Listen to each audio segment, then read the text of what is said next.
What we're going to be doing is a 25% tariff on all cars that are not made in the United States. If they're made in the United States, there's absolutely no tariff. I do have an additional statement that he just shared with me in the Oval Office.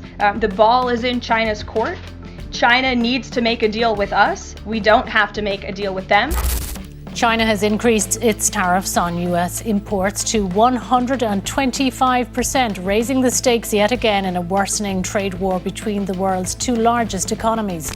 While the headlines proclaim protection, the reality on the ground tells a different story, one of disruption and decline. In just 1 week, America's once mighty auto industry, long considered the backbone of its industrial might, has begun to falter. Export shipments have stalled at factories. Foreign markets are shutting their doors. Dealerships face looming inventory shortages. Even legacy automakers are beginning to question their future in the country they helped shape. This isn't the result of war, economic collapse, or waning demand. It's the direct result of tariffs. And the fallout is unfolding in real time. We start with Ford. The company has confirmed that it has suspended all exports of U.S.-built vehicles to China. The pause affects several of its best-known models, from the F-150 Raptor to the Mustang and key SUVs. The move comes in response to China's latest retaliation against U.S. tariffs, which imposed tariffs of up to 150% on American-made cars. That effectively pushes the price of a $40,000 vehicle in the U.S. to well over $100,000 in China, a cost few consumers are willing to bear. In response, Ford has pulled the plug on its China-bound shipments. While engine and parts shipments to Chinese facilities continue, for now, Ford's export of finished vehicles has come to a standstill. Parked, paused, effectively shut down. The message from the world's second-largest economy to America's oldest automaker is clear: you're no longer welcome. And Ford isn't alone in feeling the pressure. Enter Buick. The brand was staging a comeback. After years of sluggish performance, its compact SUV lineup was finally gaining traction, with sales surging by nearly 40% in a recent quarter. But there's a problem. Every one of Buick's high-performing models is manufactured overseas. The Encore GX and Envista are manufactured in South Korea. The Envision, assembled in China. Now all three are caught in a punishing wave of U.S. import tariffs. Vehicles built in South Korea face tariffs of 27.5%, while the Chinese-built Envision is hit with nearly 50% in combined tariffs and fees. The result? Sticker prices will skyrocket. Dealerships nationwide are bracing for supply disruptions, and the very customers Buick had just begun to win back may soon find themselves priced out. One industry analyst didn't mince words. If these tariffs remain in place, Buick's momentum could collapse.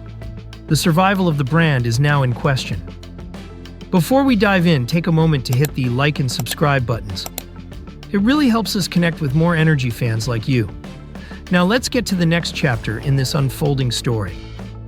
Across the Pacific, Japan is on alert. With an economy heavily tied to auto exports, especially to the United States, major manufacturers like Toyota, Honda, Nissan, and Subaru are feeling the pressure. Each year, they ship millions of vehicles to the United States. But now those exports are staring down a 25% tariff at the U.S. border. The impact is already being felt. Some automakers have begun to scale back shipments, while others are quietly adjusting prices upward. Behind the scenes, Japanese officials are working on a trade proposal, one that could have far-reaching consequences for the future of global auto policy. According to recent reports, Japanese officials have proposed increasing imports of American agricultural products, such as soybeans and rice, in exchange for auto tariff relief. In effect, Japan is putting food on the table to protect its auto industry. And so far, Washington hasn't rejected the idea. President Donald Trump has reportedly held talks with Japan's top trade negotiator at the White House. While officials describe the talks as productive, the tariffs remain in place, leaving Japan's auto sector in a state of uncertainty. The message from Tokyo is clear: make a deal or face the economic fallout. The Ford shutdown, the Buick setback, the growing malaise in Japan, it all stems from a single approach: economic nationalism. In this strategy, tariffs aren't just leverage, they're policy. But that policy is beginning to unravel.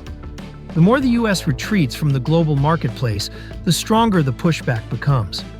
China's retaliatory tariffs on American-made vehicles have already decimated one of the industry's most important overseas markets. Sales are plummeting, export channels are breaking down, and even domestic production lines are starting to feel the strain. And the situation could get worse soon. Internal Ford documents indicate that if the tariffs continue into the next quarter, price increases on certain models will be inevitable. The fallout? Higher sticker prices for consumers, reduced promotional offers, increased financing pressure, and a broad decline in sales volume. The costs of protectionism are beginning to be felt, at the dealership level and beyond. And here's what few publicly acknowledge. The impact doesn't stop at foreign-made vehicles.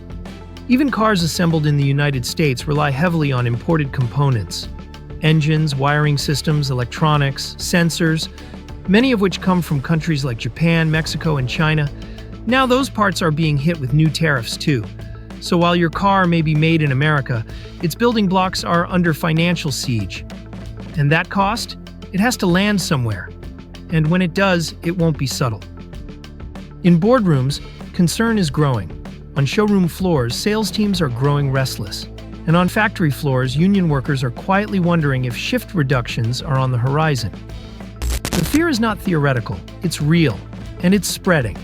Because at its core, this isn't just a debate over trade policy. It's about survival. And the irony runs deep. The same strategy designed to bring jobs back to American soil may ultimately be the force that drives them away. Suppliers are already sounding the alarm about slowing orders. Steel and aluminum prices are in flux, transportation costs are rising, and international partners are making their positions clear. If the tariffs stay in place, more retaliation is coming. In Brussels, the European Union is drafting its next wave of countermeasures. In Seoul, major South Korean automakers are reassessing their commitment to U.S. manufacturing. And in Beijing, the message is blunt. America has escalated and China will match it. This is how trade disputes turn into global conflicts. And this is how entire industries begin to erode, from within. The real threat isn't just political, it's timing. If these tariffs stretch into the next quarter, or worse, become permanent, a deeper shift will follow. Foreign automakers will begin to pull out. Suppliers will close their doors, assembly lines will be consolidated or eliminated, and with them, thousands of good-paying, skilled blue-collar jobs will disappear silently and forever. Meanwhile, consumers will be left with higher costs and fewer choices. What happens next depends on the decisions coming out of Washington. Will there be a breakthrough with Japan? Will tariffs on South Korean and Chinese cars be eased? Could a broader trade pact with Europe help calm the market? Or will the administration choose to dig in deeper, leaving the American auto sector to bear the full weight of the fallout?